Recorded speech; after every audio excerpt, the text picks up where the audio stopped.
to Cravings Food Adventures. I'm Karen Ahmed and I want to wish you a very happy new year.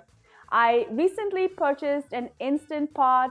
My husband insisted that I get one even though I had been resisting buying one since I already own pressure cookers, slow cookers and rice cookers.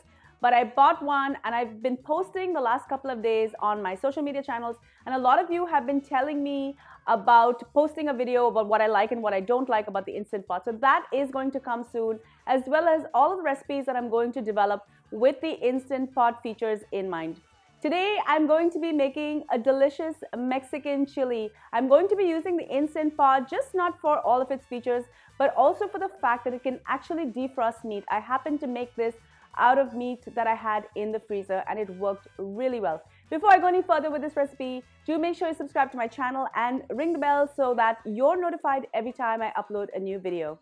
Now let's get cooking. For my very first Instant Pot video, I decided to make chili. I hear that the Instant Pot is amazing at defrosting meat, so I'm going to test this out. Please note that this kind of defrosted meat is great for something like a chili. I don't think it'll quite work making burger patties, but I haven't tried that yet. In my 8-quart Instant Pot Duo Plus, I'm going to add 2 cups of clear beef stock. I'm going to place the trivet on top of it. This came with the Instant Pot. I have a 2-pound chunk of ground beef here, and I'm going to place it in a mini colander over the trivet. Because I intend to use this later in the recipe, I've used stock, and when the beef defrosts, all of the juices are going to enhance the stock. If I wanted to just defrost it, I would have used water. Close the lid and be sure to set the valve from venting to sealing. This will allow the pressure cooker to build and defrost the meat fast. I'm going to set my IP to manual or pressure cook setting for 25 minutes on low. You can increase or decrease the time depending on how frozen the meat is.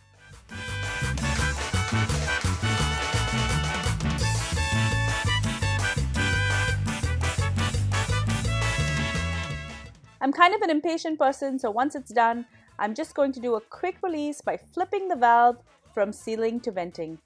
Also, this is not required, but it's always a really good idea to cover it with a tea towel or a kitchen towel.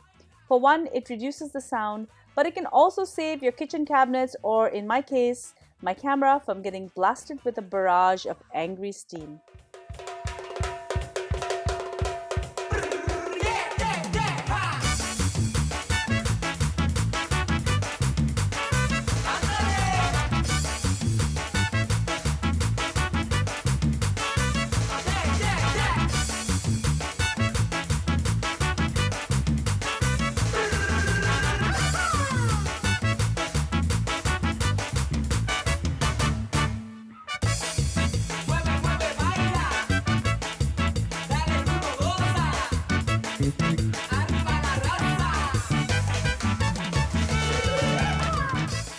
Once you see that red valve drop, you know the pressure has been released and it's safe to open the lid. The beef looks defrosted. I'm going to remove it and keep it aside.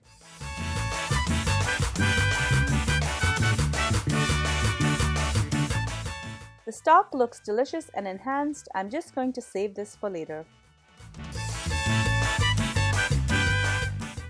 Next, select Saute mode. Add some olive oil, and once that's nice and hot, I'm going to add 1 cup of diced onion.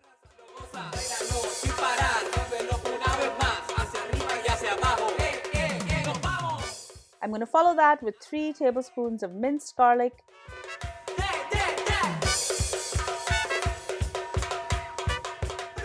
and 2 tablespoons of diced green jalapeno. Allow the onion to turn golden brown before adding the beef. Break up all the lumps with a spoon.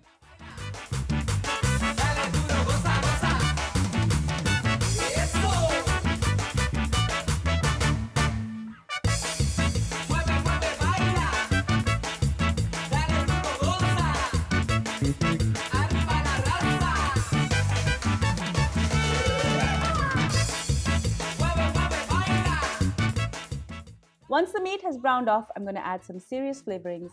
I'm going to add 4 teaspoons of ground cumin powder, 3 teaspoons of paprika. I've got 1 teaspoon of Mexican chili powder. If you don't have Mexican chili powder, you can just use regular chili powder, as well as 1 teaspoon of fresh cracked pepper. Mix this well together.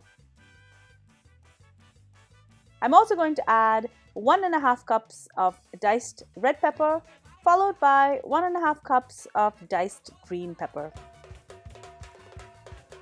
I'm going to add 2 cups of canned drained beans. This is a lovely medley that includes black and pinto beans as well as garbanzo beans. I'm going to follow this with 2 cups of whole canned tomatoes. And I'm going to give everything a good mix. Add the stock back in and mix again. Now I'm going to close this and I'm just going to set this for 10 minutes so everything can get to know each other in this high pressure situation. Let the machine do all the work, and when the pressure has built up, you will see that red indicator move right up. Once 10 minutes are done, it's time to do another quick release if you're in a rush.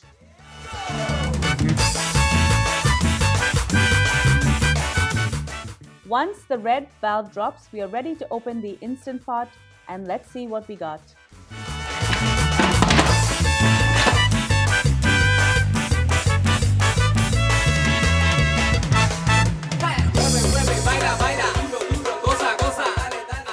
It's looking good. I'm going to cancel this now, and I'm going to turn on the saute mode.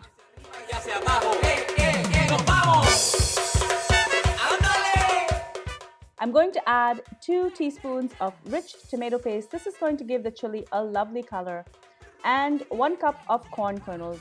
These are canned and they don't need to be cooked. By the way, if this was summertime when corn is plentiful, I would just take 1 or 2 of those kernels and I would put it over the chili, right over it on a trivet, and I would allow it to steam cook, so it would cook all at the same time.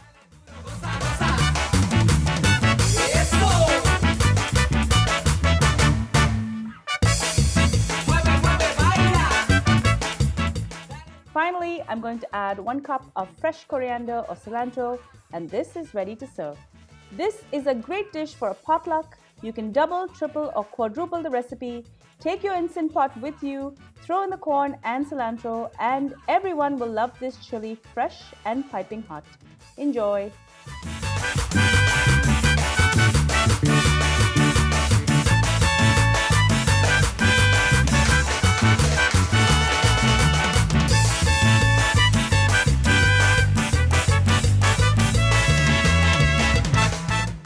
Thank you so much for joining me on Cravings Food Adventures. I really hope you enjoyed this delicious recipe for Mexican chili. If you don't own an Instant Pot, don't worry. You can make the same thing on a stovetop as well as in a regular pressure cooker. Be sure to subscribe to my channel, guys, and do share my channel as well as my videos with your family and friends, and ring the bell so you know every time I upload a new video. And make sure to follow me behind the scenes on all of my social channels. I upload a ton of behind the scenes footage there, as well as I ask you for feedback. So make sure you're following me on Facebook, Instagram, Pinterest, and Twitter. Until I see you next time, do take care. Happy eating. Bye.